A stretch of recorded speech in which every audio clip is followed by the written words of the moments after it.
नमस्कार दोस्तों, बहुत बहुत स्वागत है आप लोगों का सिंपल एजुकेशन में।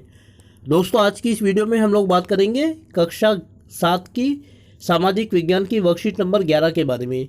ये वर्कशीट 27 अगस्त की है और हमारे अतीत की किताब के अध्याय दिल्ली सल्तनत का विस्तार गैरिसन शहर से साम्राज्य तक से ली गई है। तो सबसे पहले हम देखेंगे कि इस वर्कशीट में हमें क्या बताया गया है और उसके बाद जो सवाल इस वर्कशीट में दिए गए हैं हम एक एक करके उनके जवाबों को लिखना जानेंगे।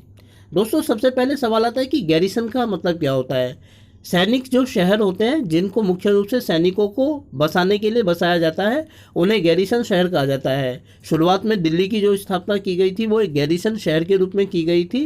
तो कैसे की गई थी ये स्थापना, इसी के बारे में है हमारी आज की यह वर्कशीट। तो चलिए बिना वक्त जाए के हुए हम लोग शुरू करते हैं आज की इस वीडियो में अपना अध्ययन। 13वीं शताब्दी के आरंभिक वर्षों में दिल्ली के सुल्तानों का शासन गैरिसन यानी रक्षक सैनिकों की टुकड़ियों के निवास के लिए बने मजबूत किलेबंद शहरों से परे शायद ही कभी फैला हो। शहरों से संबद्ध था लेकिन उनसे दूर भीतरी प्रदेश पर उनका नियंत्रण न के बराबर था।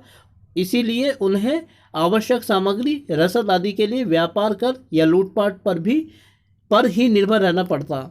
दिल्ली से दूर बंगाल और सिंध के गैरिसन शहरों का नियंत्रण बहुत ही कठिन था। बगावत, युद्ध, यहाँ तक कि खराब मौसम से भी उनसे संपर्क के नाजुक सूत्र छिन्न भिन्न हो जाते थे। शासन को अफगानिस्तान से आने वाले हमलावरों और उन सूबेदारों से बराबर चुनौती मिलती रहती थी जो जरा सी कमजोरी का आभास मिलते ही विद्रोह का झंडा खड़ा कर देते थे। इन चुनौतियों के चलते सल्तनत बड़ी मुश्किल से किसी तरह अपने आप को बचाए हुए थी।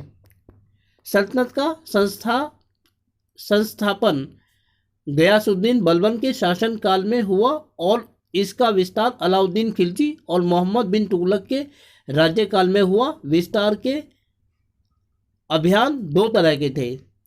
सल्तनत की भीतरी सीमा, गैरिसन शहर के भीतरी क्षेत्र। सल्तनत की भीतरी सीमाओं में जो अभियान चले उनका लक्ष्य था गैरिसन शहरों की पृष्ठभूमि में स्थित भीतरी क्षेत्रों की स्थिति को मजबूत करना। गंगा यमुना के दोआब से जंगलों को साफ कर दिया गया। दोस्तों, दोआब का मतलब होता है वह इलाका जो दो नदियों के बीच बसा हुआ होता है। तो गंगा यमुना नदी के जंगलों को साफ कर दिया गया और शिकारी संग्राहकों तथा चरवाहों को उनके पर्यावास से खदेड़ दिया गया। यह जमीन किसानों को दे दी गई और कृषि कार्य को प्रोत्साहन दिया गया। व्यापार मार्गों की सुरक्षा और क्षेत्रीय व्यापार की उन्नति की खातिर नए किले, गैरिसन शहर और शहर बनाए गए। अब इसके बाद हम दोस्तों बढ़ते हैं गैरिसन शहर की बाहरी सीमा की तरफ। सल्तनत की बाहरी सीमा, गैरिसन शहरों के भीतरी क्षेत्रों से परे के क्षेत्र।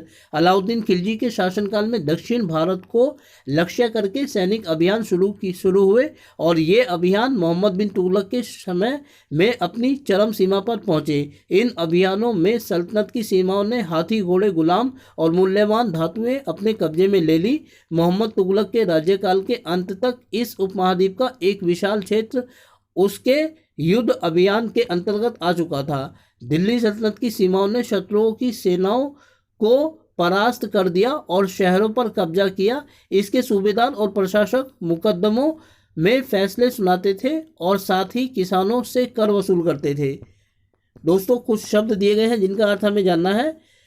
भीतरी प्रदेश यानी किसी शहर या बंदरगाह के आसपास के इलाके जो उस शहर के लिए वस्तुओं और सेवाओं की पूर्ति करें। गैरिसन शहर, किलेबंद बसाव जहां सैनिक रहते थे और दोआब, दो नदियों के बीच की जमीन। अब दोस्तों, इस वर्कशीट में जो सवाल दिए गए हैं एक एक करके हमें उनके जवाबों को लिखना है। सवाल है कि दिल्ली सल्तनत से दूर दो गैरिसन शहरों के नाम लिखिए। तो बंगाल और सिंध थे जो दिल्ली सल्तनत से दूर थे और गैरिसन शहरों के रूप में स्थापित थे। दूसरा है किसके शासनकाल के दौरान दिल्ली सल्तनत का सबसे अधिक विस्तार हुआ। तो मोहम्मद बिन तुगलक के शासनकाल के दौरान दिल्ली सल्तनत का सबसे अधिक विस्तार हुआ था क्योंकि उसने दक्षिण भारत के बहुत सारे राज्यों को अपने साम्राज्य में मिला लिया था। यहाँ तक कि उसने कराची को जीतने का भी एक अभियान बनाया था, हालांकि वो कभी पूरा नहीं हो पाया था। तीसरा सवाल है कि सल्तनत की भीतरी और बाहरी सीमाओं से आप क्या समझते हैं। इसके जवाब को हम इस तरीके से लिख सकते हैं कि सल्तनत की भीतरी सीमा से अभिप्राय साम्राज्य की आंतरिक तथा दिल्ली के आसपास से था, जबकि बाहरी सीमा से अभिप्राय साम्राज्य की दूरस्थ सीमा से था।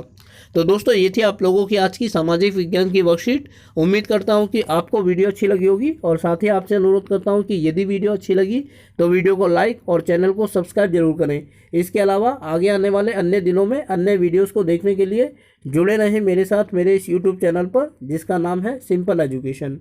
फिलहाल आप लोगों से विदा लेना चाहूँगा दोस्तों। वीडियो को देखने के लिए आपका बहुत बहुत धन्यवाद।